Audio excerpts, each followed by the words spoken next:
Terima kasih Bapa, Engkau memberi kami kesempatan untuk beribadah, menyembah Engkau dan juga untuk mendengarkan firman. Hati kami sudah disiapkan Tuhan. Roh Kudus yang manis, berbicaralah Engkau lewat lidah bibir hamba-Mu. Biar isi hatimu boleh Kau tuangkan, masuk di dalam hati setiap jemaat, baik yang ada di dalam gereja, di rumah-rumah, di perjalanan, dimanapun. Bawalah firman ini sampai ke telinga anak-anak Tuhan, supaya mereka tahu bahwa Engkau ada, bahwa Engkau adalah Tuhan pencipta kami, penjaga dan pemelihara kami.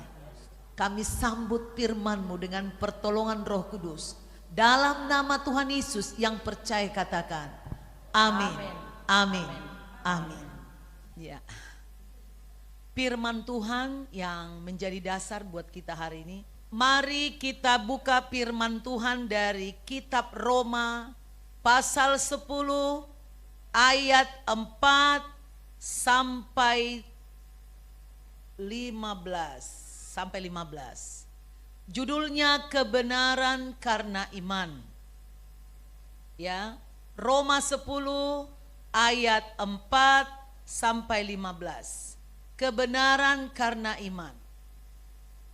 Sebab Kristus adalah kegenapan hukum Taurat, sehingga kebenaran diperoleh tiap-tiap orang percaya. Jemaat,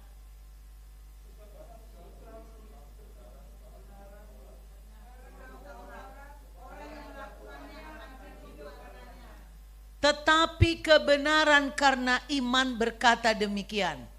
Jangan katakan di dalam hatimu, siapakah akan naik ke sorga, yaitu untuk membawa Yesus turun.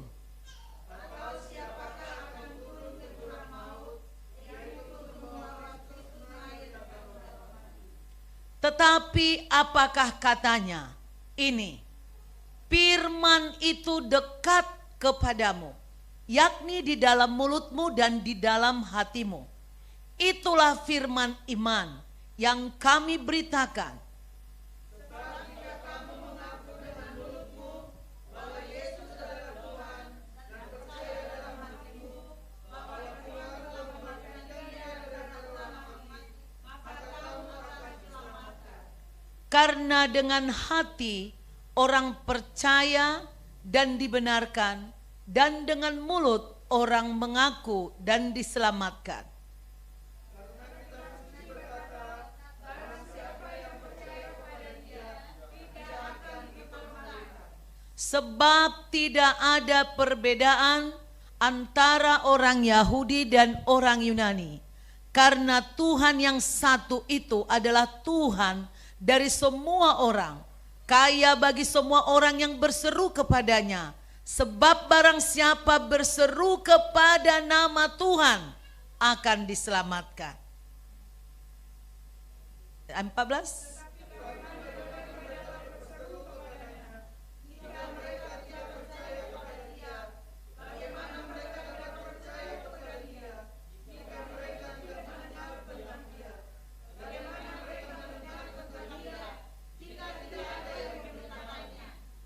Dan bagaimana mereka dapat memberitakannya jika mereka tidak diutus?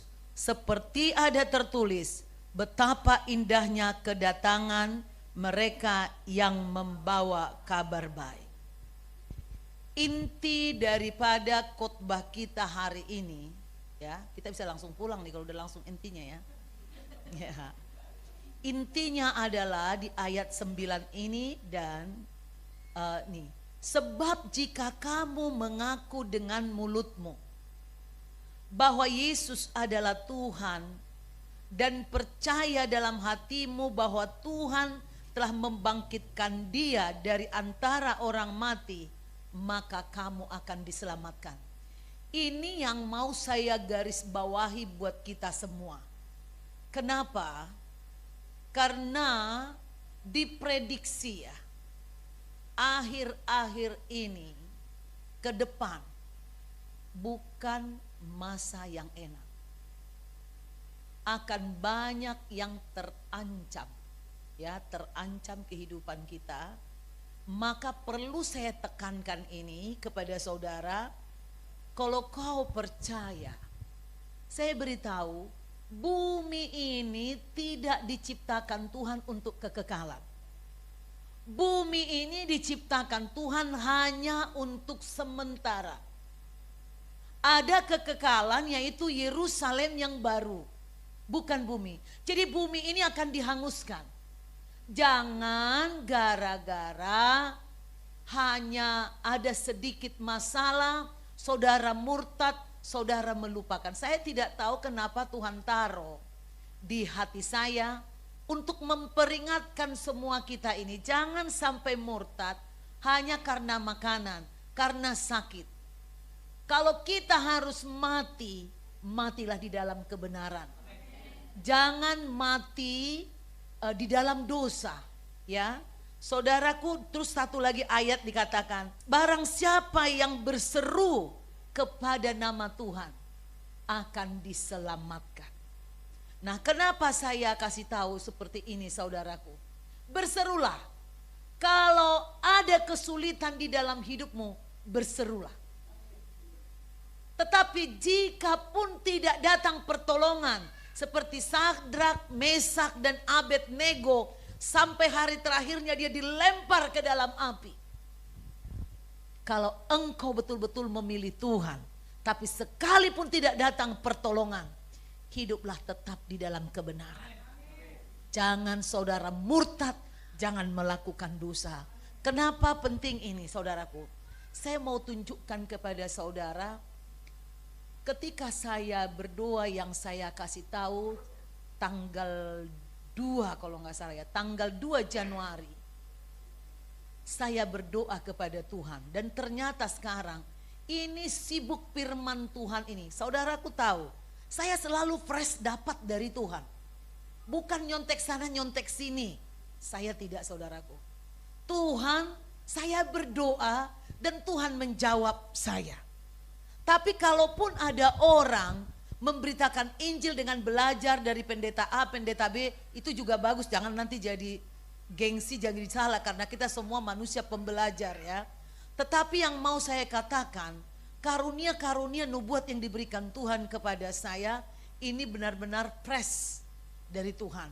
Nah, waktu saya tanya kepada Tuhan, apakah si B, ya saya sekarang gak berani terus terang namanya, ini dari Tuhan atau tidak. Penyakit ini dari Tuhan apa tidak? Karena Tuhan juga bisa mendatangkan penyakit, saudara. Tuhan memberikan penglihatan kepada saya kasih tahu, ya, keluar dari lubang, dari bumi, binatang-binatang dalam kuasa kegelapan mengalir ke bumi. Saya sekarang berani sampaikan ini. Nah, apa itu lubang? Ini yang mau saya ajarkan kepada saudara. Coba semua buka Alkitab sungguh-sungguh supaya kita pelajari. Apa ini lubang? Lukas 8 ayat 31. Jadi pegangan kita tadi percaya kepada Tuhan. Kita tidak tahu apakah ini memang sudah akhirnya. Jangan sampai kita tidak beriman. Jangan sampai ada yang murtad. Ya. Jangan saudara memelihara dosa. Ya. Lukas 8 ayat 31. Coba Dika mungkin bisa baca. Lukas 8 ayat 31. Lalu setan-setan itu memohon kepada Yesus supaya ia jangan memerintahkan mereka masuk ke dalam jurang maut. Perhatikan baik-baik. Lalu setan-setan itu memohon kepada Yesus supaya ia jangan memerintahkan mereka masuk ke dalam jurang maut. Jadi lubang itu adalah jurang maut. Ya, jurang maut. Jadi roh yang datang ini bukan dari sorga, bukan dari Tuhan, berarti dari setan. Penguasa jurang maut saat ini adalah iblis. itu dari setan. Segala sesuatu yang berasal dari setan itu pasti melawan kebenaran, membenci kebenaran, akan berusaha membinasakan kebenaran dan orang-orang yang percaya kepada kebenaran. Amin. Coba Wahyu 9 ayat 1. Ya. Kalian boleh catat ini, kalian pelajari nanti. Cari di Google jurang maut apa gitu. Ya, saudara tahu. Maka saya kalau berdoa mengusir setan selalu saya katakan, saya lemparkan kau ke jurang maut karena di sana asalnya. Ya, kita belum bisa membinasakan dia. Bisa baca lagi, Dik? Wahyu 9 ayat yang pertama, lalu malaikat yang kelima meniup sangkakalanya dan aku melihat sebuah bintang yang jatuh dari langit ke atas bumi dan kepadanya diberikan anak kunci lubang jurang maut. Perhatikan baik-baik. Malaikat yang kelima meniup sangkakala dan aku melihat sebuah bintang yang jatuh dari langit ke atas bumi. Dan kepadanya diberikan anak kunci lubang jurang maut. Saudara, bintang seringkali diartikan itu sebagai malaikat. Nah, malaikat Tuhan atau malaikat setan, ya. Jadi ini malaikat diberikan anak kunci lubang jurang maut. Nah, siapa ini nanti? Saya rindu kalian mau belajar sungguh-sungguh. Minggu depan kita pelajari apa ini sebenarnya anak kunci lubang jurang maut. Jadi ada kuncinya. Dia bisa ditutup, bisa dibuka. Amin. Bisa ditutup. 2 orang percaya bisa nggak menutupnya? Tapi 2 orang percaya yang benar-benar rela martir. Tidak ada lagi kedagingan di dalam hidupmu. Kalau kau masih kedagingan, masih curi, masih bohong, masih zina, nggak mungkin. Karena tidak ada yang patuh kepada orang yang bercacat. Pasti kepada orang yang benar. Nah, coba Wahyu 9 ayat 2, biar kita lihat jurang maut. Wahyu 9 ayat 2. Teruskan ya, Dik. Maka dibukanyalah pintu lubang jurang maut itu, lalu naiklah asap dari lubang itu bagaikan asap tanur besar, dan matahari dan angkasa menjadi gelap oleh asap lubang itu. Wahyu 9 ayat 2, ini coba kita pelajari sungguh-sungguh ya. Maka dibukanyalah pintu lubang jurang maut itu. Dari sana naiklah asap dari lubang itu bagaikan asap tanur besar. Dan matahari dan angkasa menjadi gelap oleh asap lubang itu. Saya mau beritahu kepada kita semua, ini semua adalah kiasan. Ya.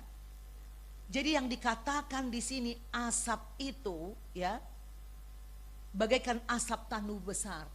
Ini kemungkinan adalah racun. Ini bisa menjadi apa? Senjata biologis atau apa yang kimia, ya senjata kimia seperti asap ya, seperti asap. Nah, inilah yang kemungkinan yang dikembangkan untuk membinasakan manusia. Tentu bukan anak-anak Tuhan yang mengembangkan. Biasanya anak-anak Tuhan akan meneliti, membuat suatu penelitian dan itu dicuri. Tuhan bisa memberikan pewahyuan kepada orang untuk membangun kesejahteraan bagi manusia. Tapi dicuri sama iblis. Jadi supaya kita tidak berpikir berarti setan lebih pintar dong dari Tuhan. Bukan. Mereka pencuri dan pembinasa, perusak. Tujuan baik dicuri untuk merusak. Nah, dikatakan tadi asap itu naik sampai ke langit. Menutupi apa tadi dibilang? Coba perhatikan. Menutupi matahari dan angkasa menjadi gelap oleh asap lubang itu. Saudara, di dalam Alkitab yang dimaksud matahari, yang sering diibaratkan matahari apa? Coba kita berpikir semua. Tuhan selalu diibaratkan matahari. Coba perhatikan dulu ini. Ayo, buka dulu. Mungkin Ibu Merlin dari situ. Ibu Merlin yang bagian matahari dulu. Maleakhi 4 ayat 2. Coba. Dika nanti Mazmur 84 ayat 11. Maleakhi 4 ayat 2. Patricia nanti Yohanes 8 ayat 12. Biar semua kebagian. Ya. Maleakhi 4 ayat 2 dulu. Maleakhi 4 ayat 2. Tetapi kamu yang takut akan namaku, bagimu akan terbit surya kebenaran dengan kesembuhan pada sayapnya. Kamu akan keluar dan berbincang-bincang seperti anak tumbuh lepas kandang. Perhatikan baik-baik. Matahari sama nggak dengan surya? Sama nggak? Iya, surya itu matahari. Surya kebenaran. Jadi Tuhan selalu digambarkan sebagai matahari. Nah, asap ini menutupi matahari. Ya. Yang dimaksud di sini saudaraku, Tuhan kalah sama setan. Bukan. Ini berbicara tentang kebenaran-kebenaran yang diajarkan oleh Tuhan kepada manusia bisa seperti tidak berjalan, ditutup. Ya. Roh kebenaran ini ditutup oleh asap ini. Ditutup oleh racun ini. Ditutup oleh kuasa pembinasa ini. Nah, ini tidak mungkin tidak terjadi saudaraku, sebab ini sudah tertulis. Kenapa saya perlu mengkhotbahkan kepada saudara? Saya tidak bisa terlalu semua dibukakan. Saudara yang harus berdoa, berpuasa akhir-akhir ini supaya saudara disingkapkan Tuhan seperti kepada saya. Ya, disingkapkan. Harus benar sikap kita saudaraku. Nah, surya kebenaran yang bersayapkan kesembuhan. Nah, firman-firman Tuhan akan diatur seperti di gereja-gereja komunis. Ada gereja Katolik di komunis di Cina saudaraku, itu diatur komunis. Apa yang boleh diajarkan, apa yang tidak boleh. Maka Tuhan orang Kristen walaupun dia ada ayatnya, gak boleh menyembuhkan, gak bisa menyembuhkan kalau ajaran seperti ini. Nah, surya kebenaran dengan kesembuhan. Saudaraku, jangan terikat. Ya. Maka saudaraku, perlu kita perhatikan sungguh-sungguh. Sekali lagi saya mengatakan kepada kita, hidup atau mati. Kalaupun umurmu 30 tahun, 40 tahun, ya, asal hidup dalam kebenaran, jangan sengaja kau bunuh diri. Kau sakit, gak mau merawat dirimu, gak mau berdoa, kau bunuh diri itu namanya. Kau sakit, kau harus berusaha menjaga tubuhmu sehat, menjadi baik suci, dan gunakan tenagamu untuk mencari kebenaran, memberitakan Injil, berbuat yang positif. Itu yang Tuhan mau, bukan kita tidur-tiduran, bukan kita malas-malasan, bukan kita tidak berbuat yang baik, bukan. Biarin deh aku mati 30 tahun, 40 tahun, gak masalah. Kata Ibu Gembala kan yang penting, kamu harus bertindak dengan benar. Oleh karena itu saudaraku, nah, surya kebenaran. Coba Mazmur 84 ayat 11. Jadi kalian harus sadar, kalau kalian sakit, jangan mentang-mentang BPJS gratis dikit-dikit ke BPJS. Cari tahu Tuhan kenapa saya sakit. Pasti ada penyebabnya secara jasmani, secara rohani. Cari tahu, amin. Mazmur 84 ayat 12, sama-sama kita baca. Sebab Tuhan Elohim adalah matahari dan perisai, kasih dan kemuliaan Ia berikan. Ia tidak menahan kebaikan dari orang yang hidup tidak bercela. Tuh, apakah ini ayat ini bohong? Apakah ayat ini bohong? Dia tidak menahan kebaikan. Jadi saudaraku, kalau kita berdoa tertunda-tunda terus, berarti karena hidupmu bercela, kau buka celah. Maka kalau kita ada masalah, sungguh-sungguhlah cari Tuhan. Tuhan, tolong saya, beri saya petunjuk. Kalau diberi petunjuk, bisa lewat orang tuamu, bisa lewat teman, bisa lewat pendeta, bisa lewat gembala, bisa lewat anak. Sadarlah, bertobatlah. Jangan engkau putus asa, menyalahkan Tuhan, menyerahkan hidup untuk kesia-siaan, murtad. Ya, Tuhan adalah matahari dan perisai. Apa sih hebatnya matahari? Masih ingat kehebatan matahari? Selain dia menerangi seluruh bumi, dia memberi energi, memberi vitamin D, memberi kehidupan. Tanpa matahari pada makanya sampai dia disamakan dengan dewa. Jadi matahari sesungguhnya sering dikiaskan sebagai Tuhan. Tapi orang jadi salah ngerti, jadi mataharinya yang disembah. Kiasannya itu sebenarnya, ya. Yohanes 8 ayat 12, coba Patricia. Maka Yesus berkata pula kepada orang banyak, katanya, akulah terang dunia, barang siapa mengikut aku, ia tidak akan berjalan dalam kegelapan, melainkan ia akan mempunyai terang hidup. Yes, akulah terang dunia. Ya, orang yang berjalan di dalam aku, di dalam Yesus, dia tidak berjalan di dalam kegelapan. Orang yang suka dusta, bersembunyi, ya, tidak berani diuji kebenarannya. Ini bukan dari terang. Yesus itu terang. Suatu hari saya dituduh orang di dalam gereja. Dituduh orang di dalam gereja melakukan penyesatan. Saya sebagai hamba Tuhan yang benar-benar hidup lurus, saya katakan, Pak, tolong kalian uji, kalian doakan saya. Saya siap. Saya siap diuji, apakah kalau jangan kalian main tebak-tebak ini dari roh jahat main ini. Uji dulu. Termasuk orang yang mengadu yang mengatakan itu. Lalu mereka usek-usek kepala saya beneran nih di gereja besar. Diusek-usek kepala saya, didoain.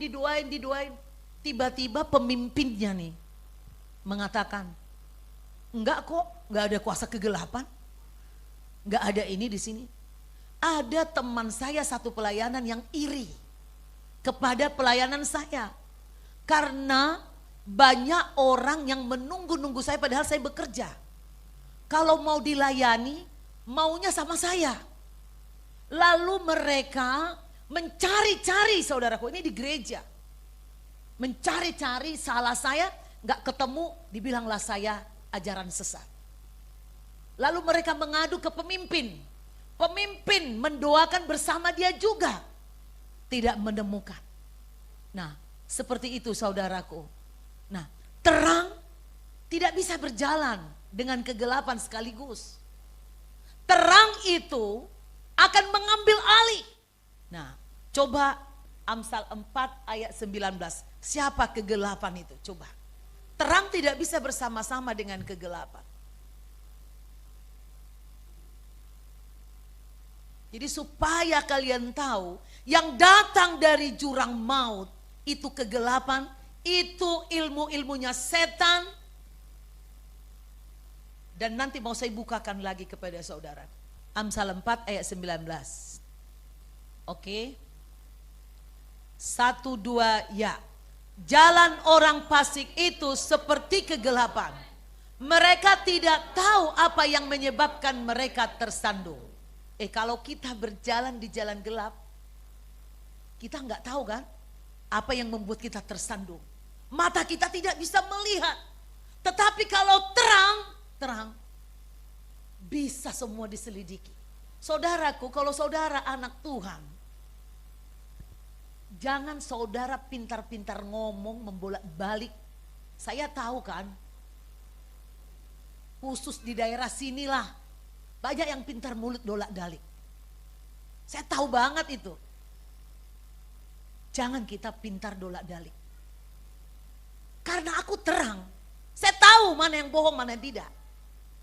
Tapi kalau kamu pembohong, gak bisa kau bedakan mana yang dusta, mana yang benar, mana yang tidak. Kalau kau pendusta, maka jalan orang fasik itu seperti kegelapan. Tidak tahu apa yang menyebabkan mereka tersandung. Kalau tahu dia kan hindari. Matanya juga sudah gelap. Saya teringat saudara ketika kami ke Gunung Sinai. Ya, malam-malam Gunung Sinai di Mesir. Kami naik onta saudaraku. Onta ya naik onta. Itu jalannya pelan-pelan berkilo-kilo naik menanjak. Pas besoknya kita mau turun itu saudaraku. Itu kan onta itu berjalan dari tepi bukan dari tengah.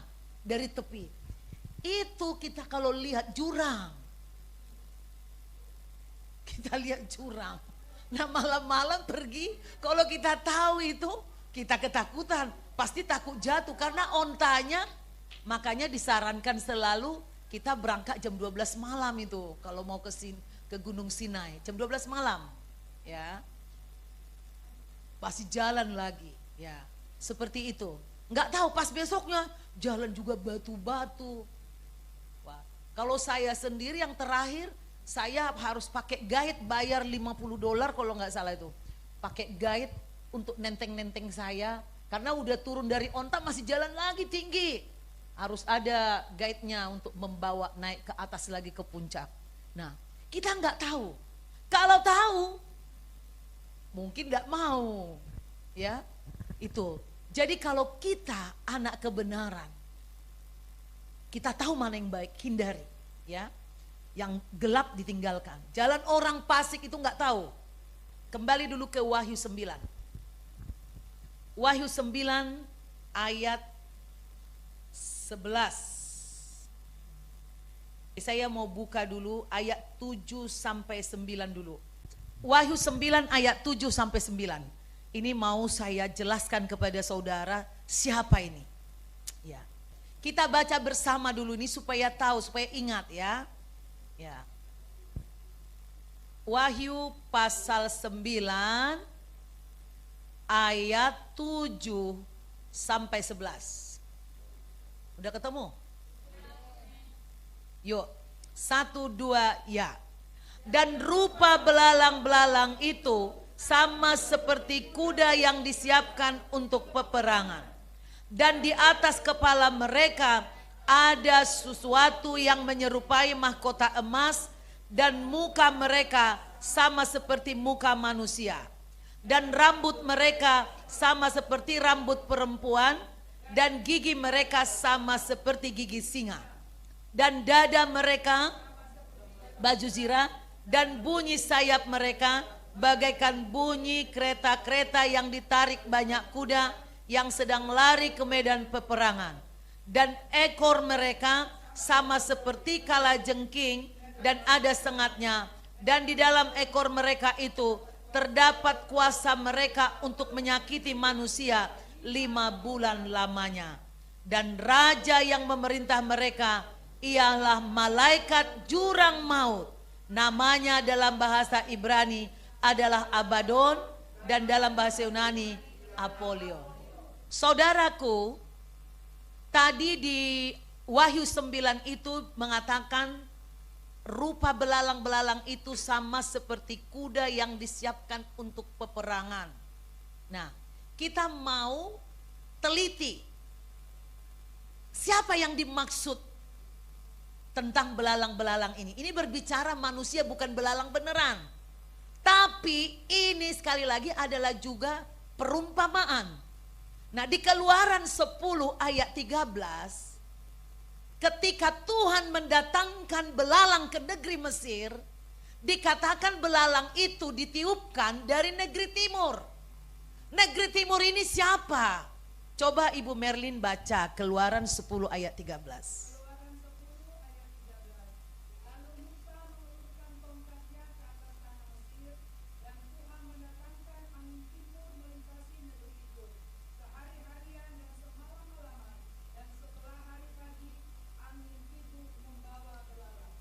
Amin.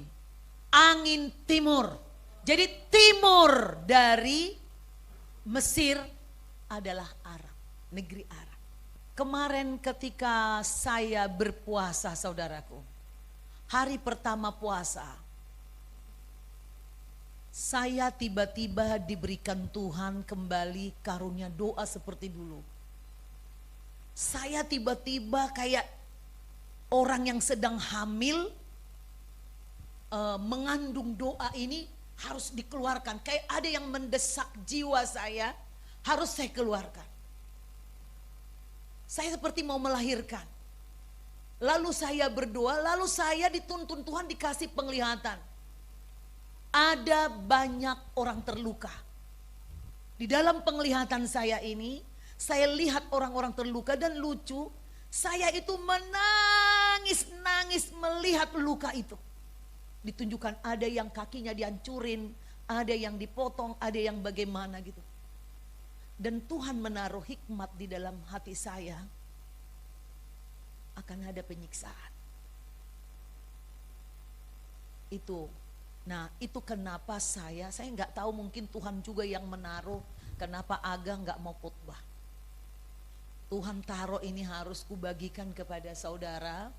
Nah, maksud saya tidak mau memperkeruh masalah. Tapi sebagai pendeta, sebagai gembala saudara, saya harus beritahu.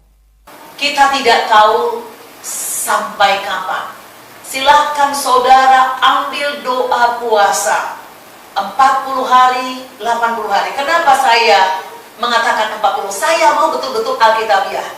Puasa yang diajarkan di Alkitab itu sesuai dengan itu, bagaimana Musa ya berpuasa 40 hari, Elia berpuasa 40 hari, Tuhan Yesus berpuasa 40 hari, dan mereka menerima kuasa ilahi yang luar biasa. Kita pun demikian saudaraku. Namun mari kita jaga sebisa mungkin, hindari kalau ada pesta-pesta juga untuk sekarang. Tidak usah dulu pergi ada pesta ya. Kita tidak tahu karena apa. Nah kemarin ibu pesta. Nah ini saudaraku, waktu itu belum saya tahu, tapi sejak saya uji ini dikatakan seperti ini. Saya dapat penglihatan itu keluar dari lubang itu. Setelah keluar itu, saya diberitahu ayat bahwa ternyata itu terjadi nih. Dan mereka diperkenankan bukan untuk membunuh manusia, melainkan hanya untuk menyiksa mereka 5 bulan lamanya. Saudara tahu udah banyak yang mati kan? Tapi belum diperhitungkan membunuh. Nah, kalau memang ini yang terjadi sepertiga, berarti bro, sekarang kuburan aja udah penuh. Nanti udah gak dikubur. Terima kasih Tuhan untuk firman dan kesaksian, didikan yang mendatangkan hikmat yang Kau berikan kepada umat-Mu jemaat GBI CBM. Tolong kami Tuhan agar kami dapat mengerti ajaran-Mu, firman-Mu, maksud-maksud hati-Mu, supaya kami tidak tersesat, supaya kami tidak terjatuh, supaya kami dengan hikmat-Mu berjalan di dalam kehidupan ini menjadi terang. Kami boleh berdampak bagi keluarga kami dan bagi banyak orang. Terima kasih Bapa untuk firman-Mu. Kami bawa itu dalam kehidupan kami. Di dalam nama Tuhan Yesus Kristus kami berdoa dan mengucap syukur. Yang percaya katakan amin, amin, amin.